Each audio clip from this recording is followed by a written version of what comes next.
ল'ৰা ছোৱালীখিনিয়ে সহজলভ্য বস্তুৱে যিবোৰ ধৰক আপোনাৰ বাঁহ কাঠ এনেকুৱা ধৰণৰ বস্তু পায় তাৰমানে সেইখিনি বস্তুৱে তাৰমানে তেওঁলোকে নিজাকৈ কিছুমান সামগ্ৰী বনাব আৰু আগলৈ যেতিয়া তেওঁলোকৰ পঢ়া শুনা শেষ হ'ব তেতিয়া তেওঁলোকে বজাৰত সেইখিনি বিক্ৰী কৰি পেলাই তেওঁলোকে এটা নিজাকৈ পইচা উপাৰ্জন কৰিব পাৰিব।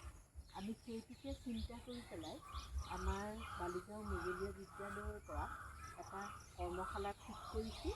এই কৰ্মশালাটো মেইনলি মানে এনেকুৱা সহজলভ্য বস্তু, এই ধৰক বাঁহ এডাল পৰি আছে, এই কাঠ এডোখৰ পৰি আছে, ধৰক এনেকুৱা বস্তুৱে যাতে কিবা এটা বস্তু বনাই ৰং চং কৰি পেলাই বজাৰত বিক্ৰী কৰিব, তাৰ কাৰণে আমি সুদক্ষ কিছুমান প্ৰশিক্ষণ দিবলৈ আমি পাইছোঁ মানুহ।